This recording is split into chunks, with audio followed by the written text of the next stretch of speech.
Hello, and welcome to the Times Higher Education webinar, Improving the Accessibility of Digital Resources to Optimize Student Outcomes, held in partnership with VitalSource.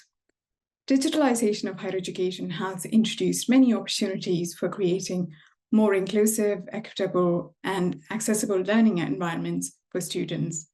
In this webinar, we will talk about enhancing accessibility in ways that help institutions promote student success and also achieve their strategic goals. And in the face of financial challenges, changes to legislation, and changing student expectations, we'll also discuss the challenges of keeping up with evolving accessibility standards.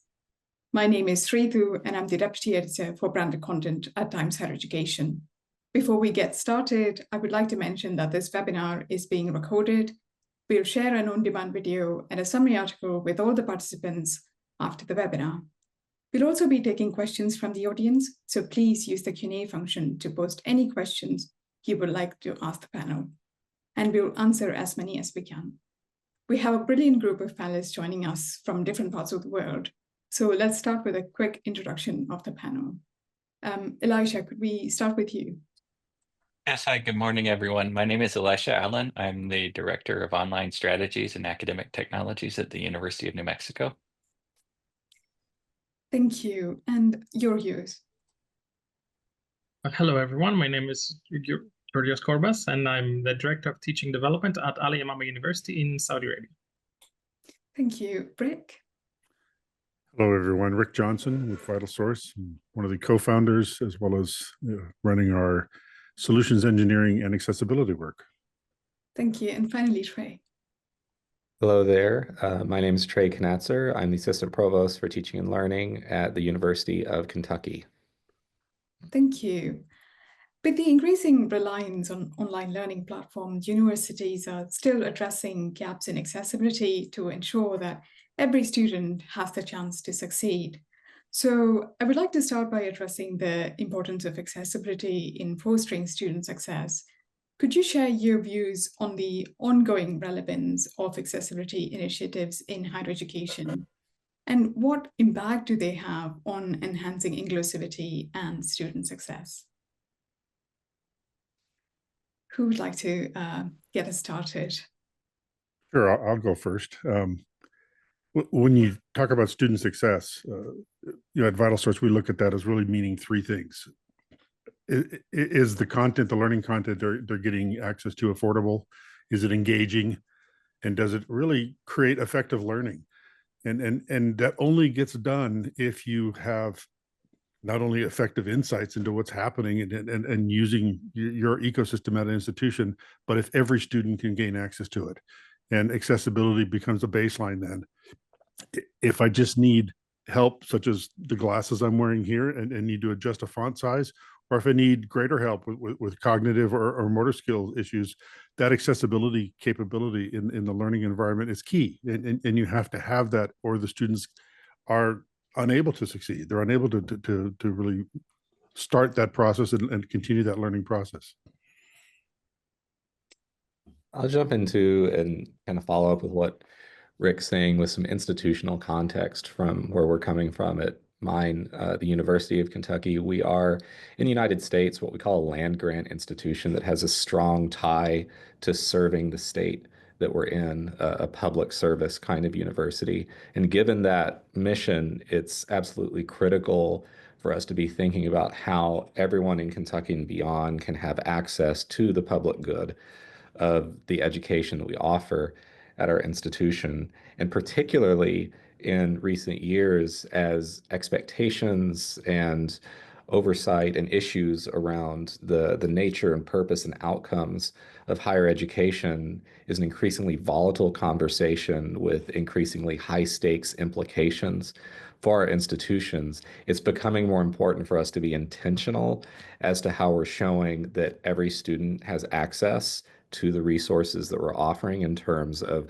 both the curricular resources of the programs, the courses, the instruction and the learning, and also the co-curricular resources around student support and tutoring and all those sorts of things. So we're having to show that in response to these kinds of mounting pressures in the conversation, as well as to enact our kind of public service mission as a land-grant institution. And what Rick's talking about as well is significant for us in expanding the conversation around accessibility, including the core concepts of things like assistive technologies and making sure that students have the ability to adapt the digital infrastructure and objects that they're learning to, let's say, any kind of particular disability they might have, to getting at this wider notion of access as something that involves student choice, that's recognizing increasingly that our students are coming from lots of different kinds of backgrounds, and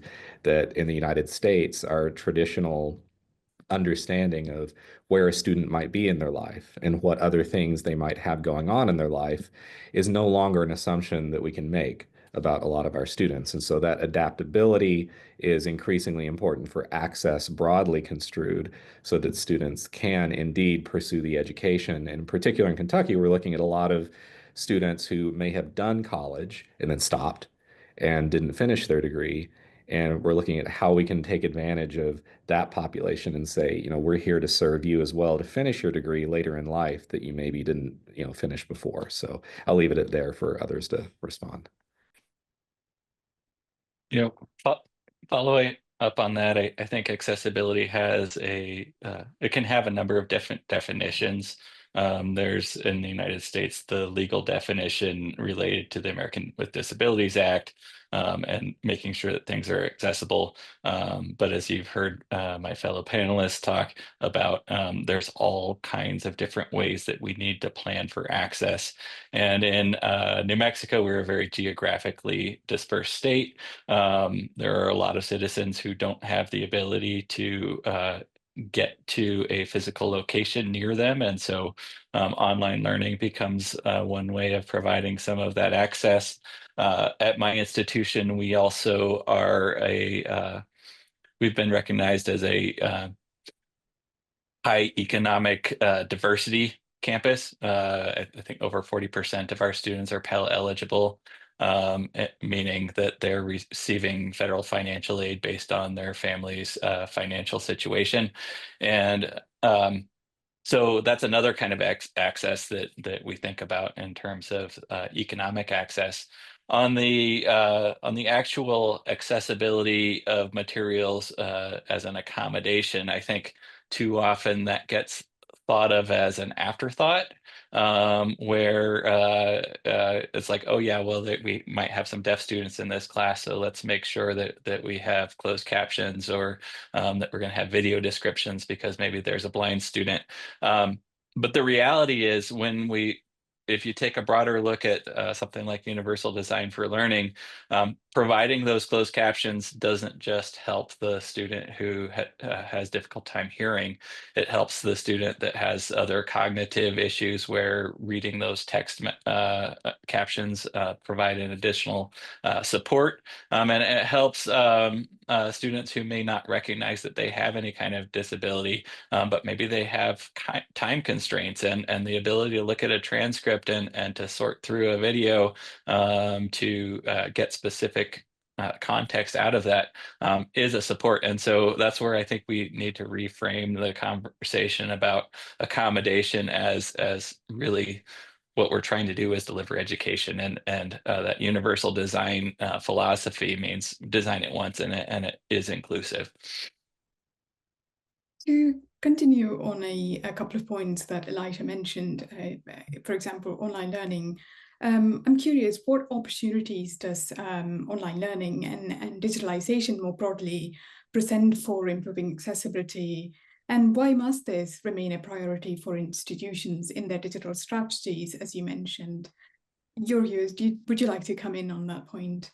Yeah, sure. So I'm in the Saudi context, and maybe you have heard of the Saudi Vision 2030. I mean, lots of countries have visions, but Saudi Vision 2030 is a country, I mean, a framework, a national framework that goes into education and different other aspects. So going back a little bit to the previous question, that there's lots of accessibility opportunities for students nowadays, especially in the public sector, but also private sector is catching up. And because of competitiveness and because of new players coming into the scene. So I think that's a great opportunity for the vision to be implemented. Now, when it comes to digitalization, I think here from our perspective, online learning is vital. We had a very good test called coronavirus, and that actually gave a lot of proof that online education is legit.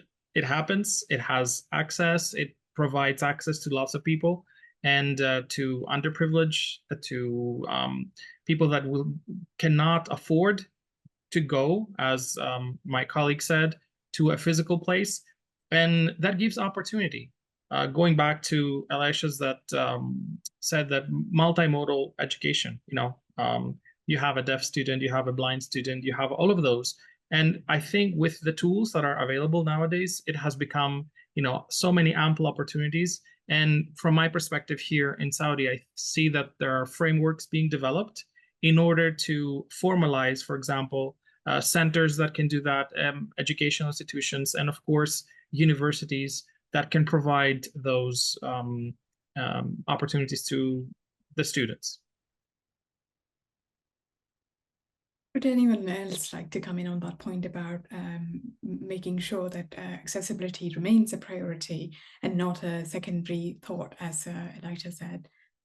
I think, as my colleagues have mentioned, that the coronavirus pandemic was a way for that conversation to advance quite a bit in terms of socializing our collective understanding about this concept of building accessibility in as part of the process and thinking holistically about student access, whether we're talking about disability per se, or for example, in my state that has some very rural and isolated areas, connectivity and hardware equity, for example, to ensure that all students in different locations are able to participate fully in an online program. When we're imagining what that program might look like and balancing, the needs of the program and what any student will have to experience to get the learning outcomes out of that program with what the practical limitations might be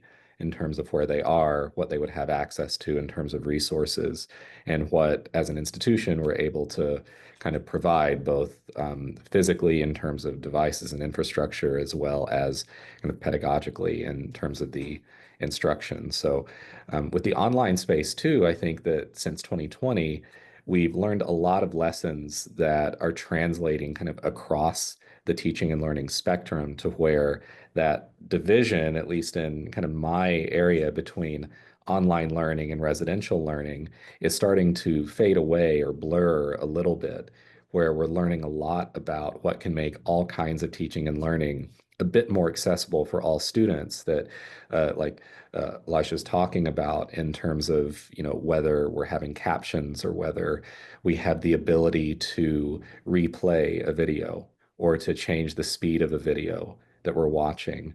If we have some adaptability capabilities to where the course materials can kind of be a little bit flexible or adaptable based on student needs, to where the form or format that they receive them in can be a little different.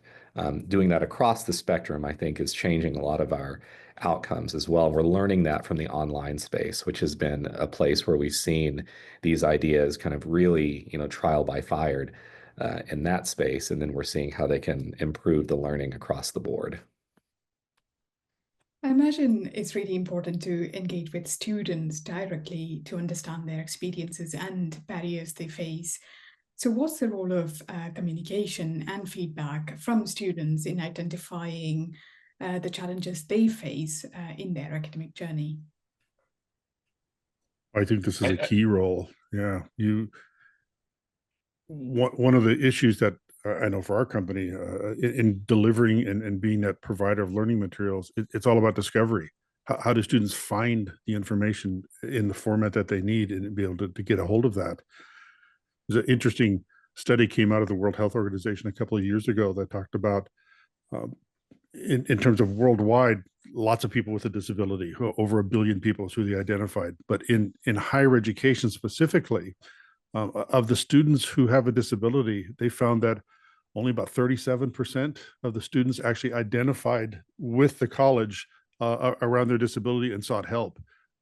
It means about 2/3 of the students were not letting their institution know and were trying to solve the problem themselves. So this comes down to then, how do I find the information? How do I discover the information?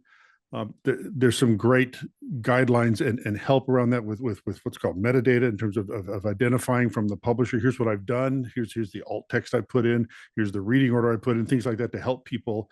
If students can't get access to that and can't find that, then they don't know how to find the information, and they're trying to solve it themselves. And so it becomes a really key part of the whole solution is that discovery process in being able to expose that information. Thank you. Before we move on, I would like to welcome Carol Damm from Constructor University in Germany. Carol's the head of digital education at that institution. Thank you for joining us, Carol. And so sorry for being late. I feel horrible, but anyway, I look forward to the rest of the conversation. No problem. We're talking about challenges and barriers. And my next question is, aligning accessibility initiatives with the needs and preferences of a diverse student body can be challenging. I think, Rick, you mentioned that briefly. So what challenges do institutions face in this regard? And what are some of the strategies you have implemented to address this? But just to follow up on what I was saying before, what we've done to implement and address this is we actually worked with the W3C and a number of other institutions to create a guideline for how to express this metadata that publishers are creating around their learning materials in a way that's easy to understand. Instead of highly technical metadata phrases, you get these English-like or translated in other language-like phrases that accurately describe the information in a way that's approachable and understandable and that people can get access to. And we're implementing this now to get ready for the EAA and the US legislation that's coming in the upcoming months. Thank you. Elisha, would you like to come in on this point? Yeah, I think that, and I could go a little bit back to the previous point too. It's really important to understand the student experience of the institution as a whole, because there's so many systems that are providing student supports beyond and outside of the classroom, that understanding how students are finding their way through the institution, taking advantage of external supports such as tutoring and advising and mental health resources is all piece of that puzzle. And in addition to being an administrator, I'm now a parent of a college student. So I can see the places where a lot of institutions get very siloed in terms of, well, this is what I do and this is what you do, and so you're going to have to go talk to financial aid, and we can end up sending students sort of on a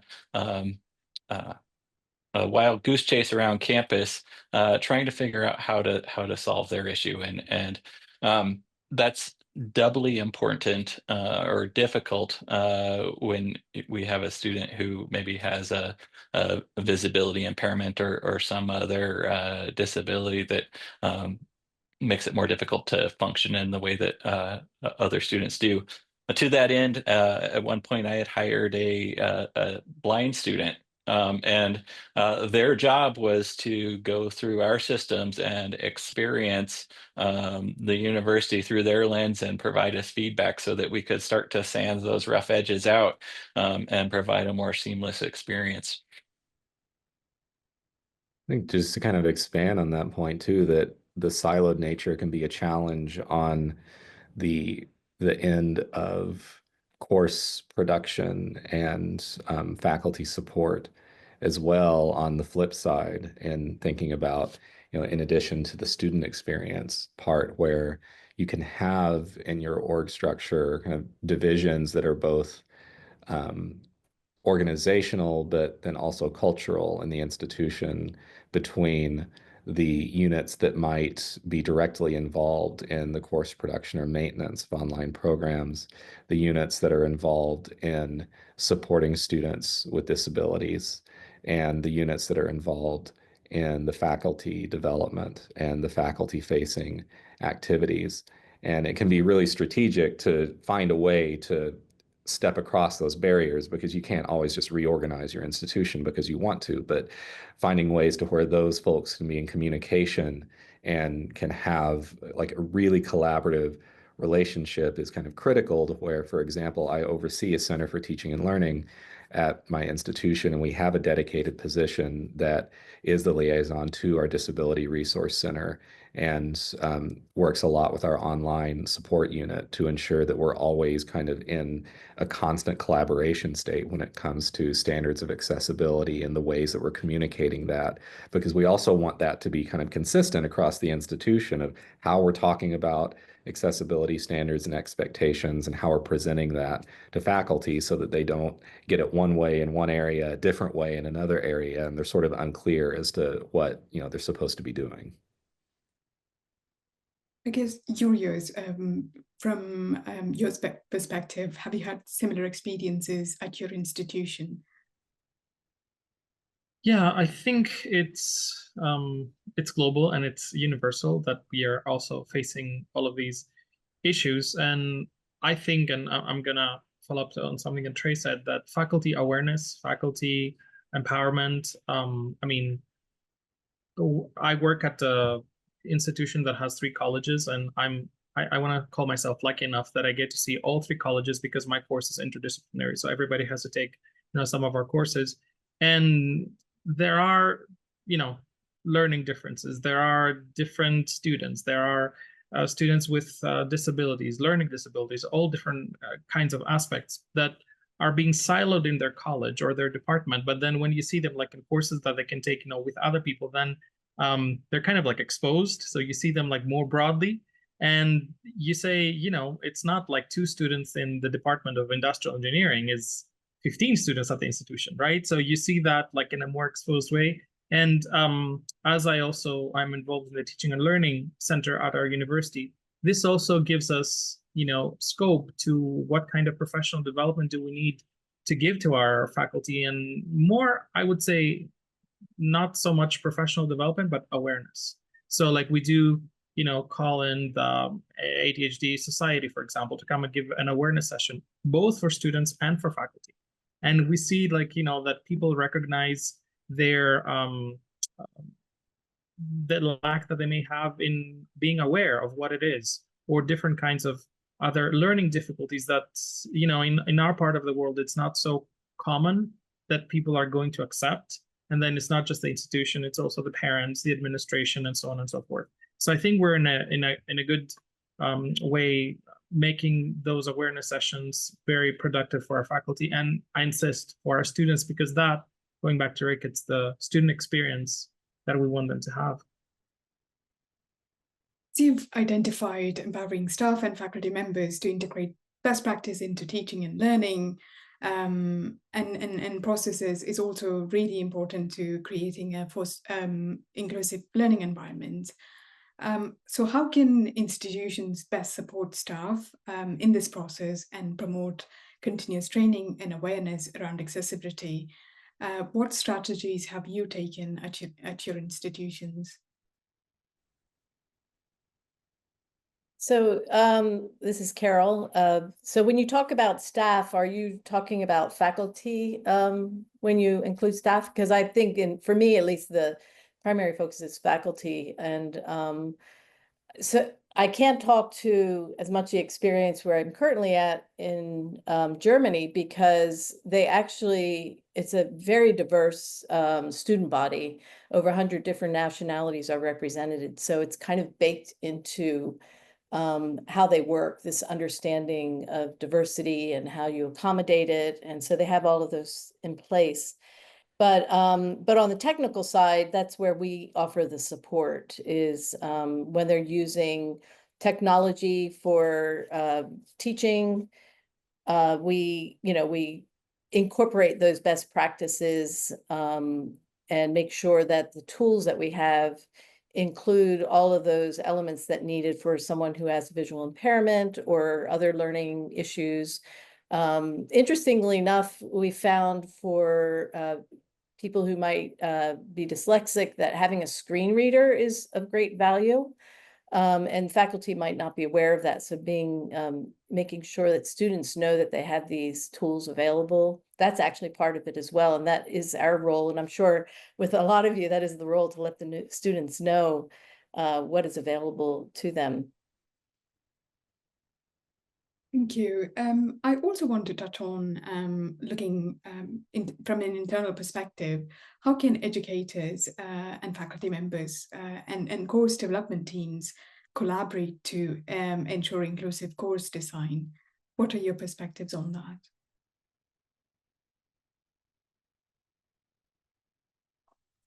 Who would like to come in on that? Well, Trey, I'm happy to talk about course design, but I don't know. Trey, I don't want to be, you talk and then maybe I can add to it.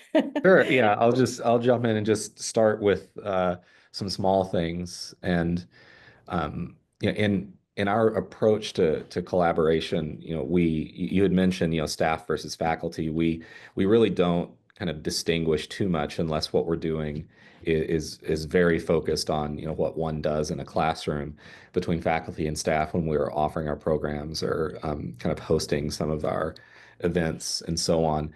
And we like to bring everyone together in those events to kind of collaborate in different formats. So we have our kind of one-off awareness sessions that we'll do, workshops, et cetera, throughout the year that are focused on these topics and specific uses, as well as kind of longer programs that we'll do during the off season for our major kind of semesters that we have, the time in between, where we'll have multi-day kind of intensive events for folks to work together and learn about new technologies, apply them in their classes, play around with them, and experiment. And we also want to develop some resources so that we're not just asking people to do things on their own. We want to have some standardized resources that our faculty and staff can use, such as course templates that already have accessibility features built into them so that they don't have to always be building this stuff from the ground up for the learning management system, for example, for online course shells, or if there's some other things that they can just import. So we want to make those resources available. We want to have spaces for people to come together and not just learn how to do things, but I think really important, this awareness raising in multidisciplinary and collaborative environments where the typical distinctions between roles and units is kind of blurred, so that everyone can learn about what's happening in other units and what other students and faculty are experiencing. But I'll toss it back to you for what you want to say. Carol, would you like to come in? Oh, we work in a similar way. I think it's pretty common, when we're serving faculty to create opportunities for them to learn from each other. That is the most powerful tool, rather than us teaching them. We look for I guess we would call ambassadors who want to work with us to share what they are doing. And so we'll do workshops. We've also started a new podcast, so we can start sharing the different approaches. We don't just focus on we focus on all kinds of teaching modalities, but we always include these issues around diversity and inclusivity. And but in any case, yeah, it's definitely a constant work in progress, because everyone's very busy, and getting them to apply new tools and new approaches can be very demanding. Thank you. Speaking further about collaboration, EdTech partners also play a key role in shaping digital resources and tools. What's the importance of working with EdTech providers to address accessibility gaps in those resources and tools? I think, one of the my areas of responsibility is for supporting those platforms on campus. And so I think obviously our vendor partners have a responsibility to ensure that their platforms are accessible. But I think institutions are the front line in terms of the interaction with the students and the direct support. And so we always do a very thorough due diligence for any ed tech partner that we're going to select to make sure that we've reviewed their security and privacy information to make sure that their contract terms are supportive of the kinds of supports that we want to deliver to our students, and things like their accessibility, VPATs, and other assurances of accessibility are there in place. We also do a fairly intensive testing of any integration, because what you'll find is that when you start integrating solutions, sometimes they don't behave in the same way that they would behave as a standalone system. And so that's where the role of the institution is to understand the larger environmental context of how those solutions are integrated into the student experience and make sure that they're working in a coordinated way. As an ed tech partner, what Elisha said is absolutely true. And I would just add that beyond just checking the boxes and looking at what we do with our forms, get us involved in the testing and find out what our roadmaps are, find out what our commitments are, find out the experiences that we've had, so we can provide that level of detail that you need to know about effectiveness and about how well we will work with those different environments. Absolutely want to be part of that conversation. Circling, yes, sorry. Giorgio, please go ahead. Sorry, I just wanted to add that for EdTech partners, for us, it's extremely important to understand that not, one size fits all, and the relevance of the content. Because being in the Middle East, it's a different kind of content in regards to culture, in regards to gender, in regards to inclusivity, in regards to accessibility, and all sorts of that. So we always stress, and we actually go through when material is being, is going to be used in different departments or colleges. We always work with the EdTech partners to make certain that the material is appropriate. And I wanted to also say the language. The language is extremely important, because what is considered an elective in year one in the United States might be something different. The material is the same, the ideas are the same, but it may need to be. And I'm not always going to say it needs to go, the level needs to go down, but it is comprehensibility and ability for our students to have access. And what we've done sometimes is, like, we have the same material, but with different, levels of English, because of maybe different levels that this course is offered. And we've had great collaborations with our EdTech partners in regards to that. And it made the material more accessible and more meaningful to the student, which is what we are actually wanting to have. Circling back to the point Carol and Trey made about collaborative spaces and collaborating within the academic community to design courses, what are some effective ways to involve students in co-designing accessible digital learning experiences? What initiatives have you tried, and do you have any examples to share? But I think that just as a general practice, it's great to have students on as staff in these units. It's a great professional development opportunity for them, and great for us to work with them to co-design these experiences. Part of what our center does, and that a lot of academic support units do, is on invitation do student focus groups across the curriculum and learn about what they're experiencing in their classes, and whether it's user behaviors of how they're navigating LMSs, or what their learning experiences are like in terms of whether like Georgios is saying, like, is the content being presented in such a way that you can understand it, or are there some barriers there, and how can we do that? So we can involve students in focus group style. And, I think that there's some emerging models of faculty and educational development that are interesting. Students as partners is a model that's emerging out of a few centers, where students are paired with faculty and curriculum designers to be a team that works on the design of a course or a revision of a course with that student perspective in mind. Thank you. I want to move on to the point about accessibility standards and regulations and how they have evolved over the years.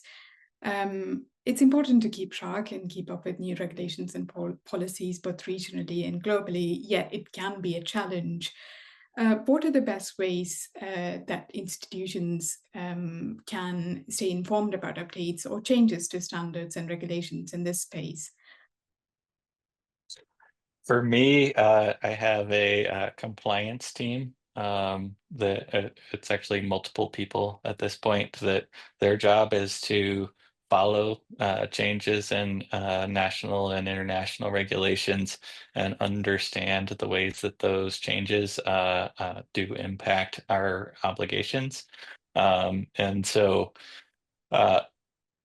there are companies out there that will help provide some guidance there, and so we subscribe to some of those services where there's an organization working at the national level to provide guidance around various changes and do some of that compliance research. There are also communities of practice that can help with this.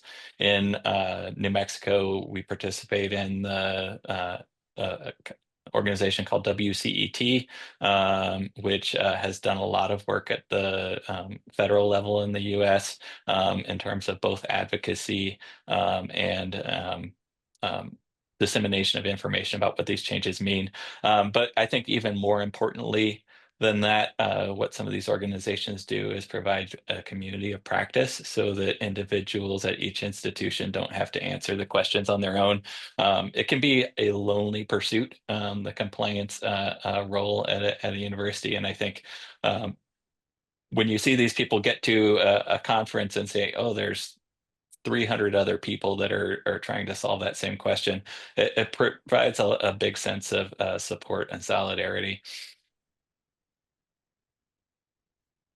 Caro, anything you would like to add to that from your perspective? Well, I was smiling with what Alicia said, because I have to think back to the pandemic, it being a lonely role, as in being part of a learning design unit. We're always advocates for accessibility. It's a huge issue, but getting a university that doesn't see online education as their center, it's getting them to understand that we need to invest in the technology and the right tools to allow for that accessibility can be difficult. But during the pandemic, all of a sudden we had it all. So it was a dream come true, at least on our part, to all of a sudden have all these tools that that we've been wanting for so long. And actually, I think that has really pushed this area. It's caused growth in this area, because it quickly became a bit aware that students would have difficulties to access the learning content, the learning materials, unless you had these things in place. And we're also very lucky to be in a time when technology has really enabled a lot of this. I remember when Zoom started making transcripts just easily. I mean, we couldn't find, we'd have to buy a special expensive tool to create transcripts. Now everyone, almost all these meeting tools, they automatically create transcripts. It's very easy, but there was a time when that was not so easy. So I'm not sure if that's answering the question so much, and just extending some thoughts. I think it's very different here in Europe as opposed to the States. There's less talk about accessibility in so far. I don't want to speak for it because I've only been here 2 years and it's not my primary focus. Maybe Georgios might have some more insights really on the perspective from this side of the pond. Yeah, for us, I think it's awareness again and complying with the framework from the government, which we have to abide. But then going more international, seeing what other universities are doing. I mean, participating in conferences and so on, just give us a more concrete idea of what should we do and how. What we take those into consideration, and then they go back into the university for frameworks, policies, and so on and so on. If I could stay with you for a minute, you've noted that it's important to consider the regional differences that come into play. So what challenges have you faced in monitoring and interpreting the changes in national and international accessibility guidelines? Could you speak a little bit more about that? Yeah, so as I said, with Saudi Vision 2030, a lot is happening at like an unprecedented pace. Like everything, like I don't think we can keep up. So it's very difficult to keep up with all the advances and the changes. But what I see, I mean, at a global perspective from the change of policies, that more focus is given on the student, more focus is given on the individual needs. So, for example, learning difficulties are now being handled like something that is accepted, or something that teaching and learning centers can focus on. We can actually write it now on, reports, and we can talk about it, and it is becoming more accessible. So students have access, parents have access, we have access, faculty and staff are on this process of getting it. Because when I've been here for almost 15 years, it was something that we could not really talk about. And it was kind of something that the society would not accept. Like, why would my child be, classified as that? And then that has changed, and it is actually becoming more acceptable. And it's really encouraging, because as we all know, we're in education for quite a while. It's not like one place, or it's not one size fits all. There are differences in learning, in disabilities, and so on and so forth, that cannot be solved with one solution. One of the great things that has happened on the standards and regulation side, as someone who's been involved in this for 30 years now, is things have aligned finally under common standards. Things have aligned under WCAG. Legislation around the world is aligning under WCAG. Things like the EAA coming out of Europe next month now, and Title II in the US are now aligned under these standards. So there's clear standards now to measure against. And there's also clear standards now to be able to look and say, does this or does this not measure up, and a way to evaluate that. And so that's made this so much simpler than it was even just a decade ago, in terms of being able to look at and honestly evaluate something as to its effectiveness. Thank you. We've spoken about the opportunities that digital transformation brings to improving accessibility, and emerging technologies bring exciting new possibilities for doing this. And it is already happening, as Carol mentioned. In your view, what potential do these technologies offer for advancing accessibility? So this is the AI question that we always get. Got to get the AI question in here. And I was one of those people that didn't think this would ever come to pass, and it's happening before my eyes. Even simple things like, give me at least a baseline alt text, describe this image to me of what's happening in the image, has gotten so much better just in the last 2 years in terms of what it used to be able to do, that now I think there's hope that these emerging technologies are going to do some great things with things that are very difficult now and have to be done manually. And then you can start doing them at scale. And so I don't think we're there yet, but we're getting closer. And it's a road that at least has some clarity on it now.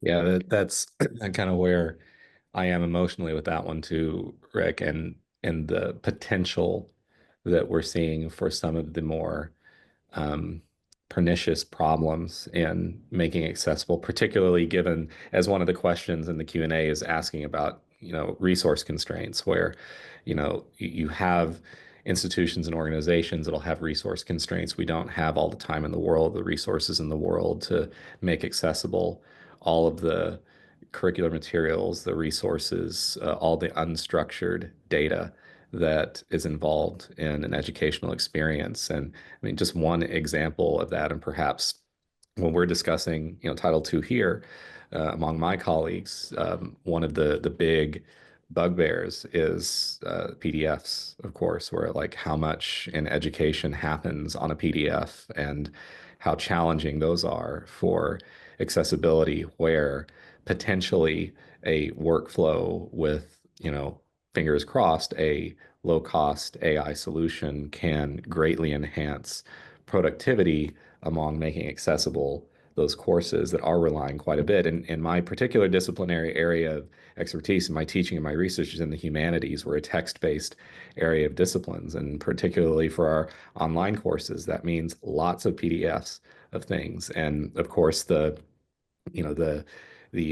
great example that's always raised is the badly scanned, text that, even if you don't have, per se a classifiable disability, can be really hard to read. So can we have these solutions in place in a way that's actually sustainable, to where we're not leaning on individuals? And that's something that I'm sensitive to as well, that whatever solutions we develop to making courses accessible has to be also kind to the people who are teaching those courses, because they're also in a resource constraint state themselves, as we're expecting more and more out of folks. And so their time, their effort, their energy isn't infinite in those cases. And I like what AI is at least allowing us to imagine as a possible way for a solution there.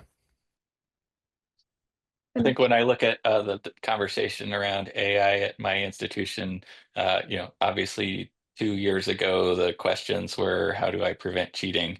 And how do I block access to AI? And that, because AI has evolved so quickly, and its capabilities have evolved so quickly, that conversation has rapidly shifted to, well, how do I adapt what I'm doing in a way that I can still have effective assessments? And how do I make sure that I am providing students with opportunities to use AI in meaningful ways? And so that's been an interesting shift, and very rapid.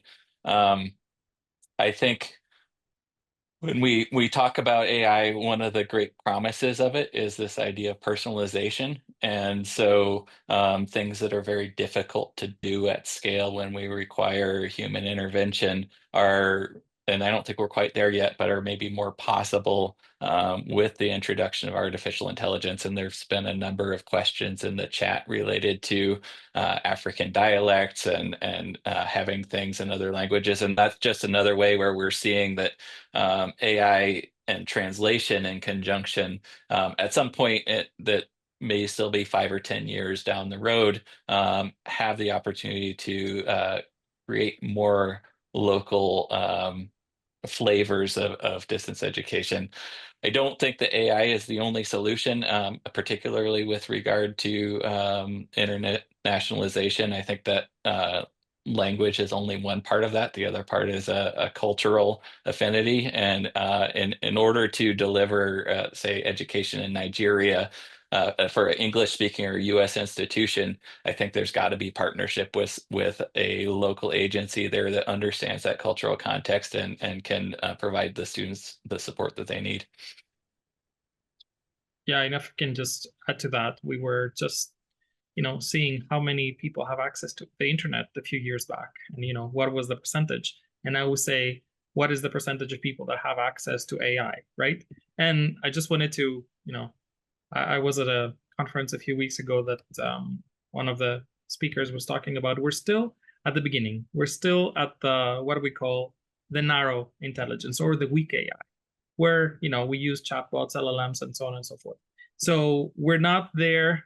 We're not at the strong AI where the human level intelligence will be there. As Elijah was saying, the ability to, in a sense, reason, to learn and adapt across a wide range of tasks. We're not there yet, and it will come eventually. I don't know when or what, but that will be the next phase. And of course, there's always going to be, what do we see in the movies, right? The super intelligence, where it will surpass our intelligence. But I'm not quite certain when that's going to happen either. So AI may not be the best solution, but I think if we use it as a tool and where it's needed and with adaptation, and we have had that at our institution. Yes, 1 year ago, 2 years ago, we were all discussing how can we avoid cheating, what can happen. But now we're using it as a tool. We're asking students, attach your script. We're running courses about prompt engineering and so on and so forth. So it is developing. I don't think we can avoid it. It will be there. But as long as we use it as a tool and we don't totally rely on it in instruction or identifying or creating material for us, I think it's another tool that we can use with our partners. Speaking more about that point you touched on about access to technology and tools, I want to talk a little more about digital divide and poverty. While we adopt new technology and digital tools, what steps can institutions take to make sure that this does not widen the accessibility gap for students? I think the important thing to remember there is that it's not just about access to technology, it's also access to knowledge about how to use technology. And so for our institution, it's had to be a strategy that has two tandem components. And that's, first of all, how do we make sure that the students who don't have access do have access? And maybe that's that we need to provide them with some financial stipend. Maybe that's that we need to provide them with a laptop. Maybe that's that we have a mobile hotspot or something that we can lend them. But they need to have access to the technology, and that might be a device, it could be software, it could be AI, and I think increasingly that's a tough challenge when you look at the cost of access to AI systems. But paired with that, we need to make sure that we have training opportunities and other support resources for the students who don't know what to do with that device once they have it. And I would just add, from an accessibility point of view, it's critical for institutions to understand you can't fix it afterwards. You have to buy something that's born accessible. Trying to add accessibility after the fact is just going to create a lot of other problems and issues and never going to hit a timeline that you want. Thank you. And Carol, would you like to add to that point? I think the cost is a huge barrier, depending on where you are, I mean, and what institution you're with. And I really think, I mean, I was at a TG conference actually back in March, and this was a hot topic. And I think in some ways it's an opportunity for university leadership to start reaching out to other partner institutions, even governmental organizations, to find ways around this, because it is going to increase great inequity. Now, there are tools that they're open source solutions that you can build your own AI setup with, I'm talking about generative AI in this case. So there are ways that you can do this, but yeah, it's going to be an ongoing problem, and the inequities are very high in many situations. But we do need to commit to it. It's what industry is all in on it, as far as I can see. And so we need to be supporting the students' ability to develop those skills and to learn how to evaluate and work with it in effective ways. Thank you. Let's pause there and take some questions from the audience. Thank you, everybody, for posting such interesting questions. I can see that we have a number of questions about language barriers. Elisha did briefly address it. I would like to get the rest of the panel's thoughts on that. How can institutions help students address language barriers, given that a lot of resources are in English? I'll just elaborate on the answer I put in chat for those who didn't see it. We consider localization a part of accessibility. If you can't access content in a native language that you're using on your device or in your browser, it's a barrier. And so we provide a lot of resources to making sure that we not only take our information and our applications, but the content, while we represent it as it's given to us, we provide it in a format that users can take and use, as well as provide things like the accessibility metadata in multiple languages and translate things into 37 languages for our users around the globe. I guess, Yorios, what are your thoughts on that? Yeah, so I do not speak Arabic or read Arabic, but I do have my colleagues that have been using a product that's widely available. And the Arabic is, they have told me that it's at a very good standard. But then again, as part of Vision 2030, there is the Arabic large language model, which has been developed by SDAIA, the Saudi Authority for Artificial Intelligence, that is actually has even more data than its competitor in English, which shows that the country cares about creating, a model that supports Arabic, because Arabic is extremely important, and not only in Saudi Arabia, but like all over the world. There's billions of Arabic speakers, and the country cares and has invested a lot in creating something that is comparable to ChatGPT or any other of the models. So that for me shows that there is potential, and I'm sure that there are other ways of supporting other languages. I'm not certain about dialects, but I think that could be something that, of course, can be researched, because I haven't done research about dialects, because languages, even ChatGPT has lots of different languages, but I'm not quite certain about dialects. That might be something that we can research and see how many are there. The next question we have is, are there any corroborative evidence that students increased accessibility to digital resources and tools enhance learning? I think there's oh, go ahead, Elijah. Oh, so Trey, I don't have specific studies that I can cite right now. I'm sure there are some out there. From my perspective, I think a digital tool is only one variable in the equation. And I'd argue that the practices around how a tool is used to support education is more important than what the tool does on its own. I think that when they're thoughtfully implemented and incorporated into a curriculum plan in which the technology is a logical support for learning outcomes, it can contribute to a high impact practice that does increase student success.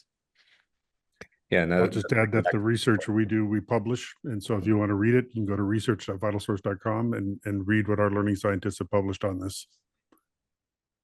Yeah, that's where I was kind of going to go with that too, is that increased accessibility to digital tools increases access to digital tools. And then when you're talking about the learning, then that's the holistic equation that's involving, like you're suggesting, those high impact practices, the things around cultural context that we're already talking about, not just in terms of the language or dialect itself, but also the way that information is framed and presented, and the kinds of situations, et cetera, that are represented in the course. And there's a great organization called CAST, C-A-S-T, that maintains the universal design guidelines, that often links to a lot of research that has to do with not just digital access per se, but also a lot of the themes that we've been talking about, and the connection to increased learning outcomes and increased affective outcomes among students. And I just wanted to add that the one of the key factors is time in this, is that the digital tools, by allowing content to be accessed anywhere at a person's convenience, really allows each person to spend the time that they need. Some need more time to digest materials, others need less. If you're just getting it in a classroom without access to the materials, otherwise, that may be detrimental to some learners. So it's kind of an equalizer, I think. We also have a couple of questions about resource constraints and financial barriers.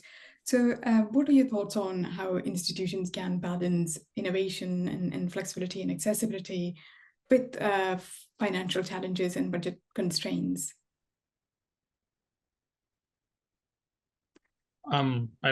Rick, did you want to answer? You had your microphone on. Oh, sorry. Okay. I just wanted to say, and actually I think Carol mentioned that earlier, that there is a plethora of solutions out there. It doesn't mean that there's only one solution that can help one institution. So there are different products that have different attributes. Sometimes, like, the Alam that we have here, which is the Arabic ChatGPT, it's, for example, free, and so on and so forth. So I think that institutions or even faculty should come up with solutions or research. So what is there, and what is the tool that fits their context? because sometimes, you have to have constraints, or, like some software might be banned somewhere, or the bandwidth or the accessibility. How much bandwidth does it require to be used, and do the students have that, and so on and so forth. So I think there are many solutions out there, especially now, like AI applications. I don't know how many they come up every day, and they serve different aspects. So I think if they do, all of us actually, if we do good research, then I think there's lots of solutions for different prices, different contexts, different culture, different languages, and all the parameters that need to be customized. That's all the time we have today. Thank you all so much for making this such an insightful and informative conversation. Thank you also to the participants for joining us today and contributing to the discussion. We will share the recording of this webinar and a post-event summary article with you in the coming days. Thank you once again, and goodbye.